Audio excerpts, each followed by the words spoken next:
Hi, so I just wanted to take this opportunity to talk to you about what is exchange. I think it's one of our most frequently asked questions, so I think it's worth having a little bit of a chat about. Please remember that anything I say is general in nature only, and it's very specific to New South Wales. The conveyancing laws do change from state to state, so I am only speaking about New South Wales.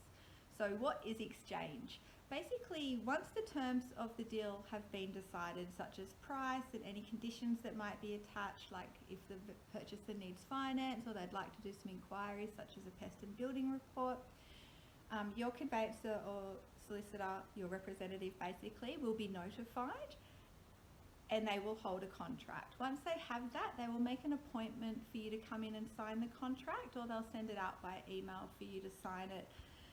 Signing the contract is not exchange, so that doesn't actually lock you in. So you can go ahead and sign the contract knowing that you still need to give further instruction to your representative confirming that you would like to proceed to exchange. So once you decide that you would like to go ahead, the vendor's representative will hold both contracts. They'll confirm that they are identical and they will date them. It's once they're dated that they are exchanged. It's at that point that you are locked in. You basically can't get out of the contract then, subject to a few nuances. Now, in our area, we tend to do special conditions.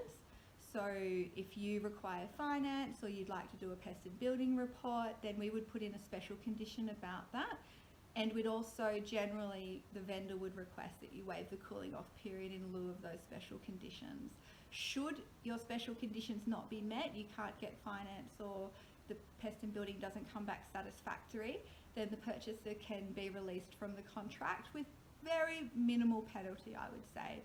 The alternative to that is probably how they do it more in places like Sydney.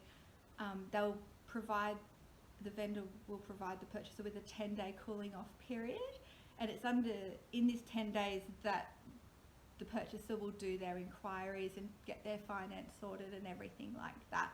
Should the purchaser decide to just not go ahead with the contract for whatever reason and they pull out under the cooling off period, they are liable for 0.25% of the property price.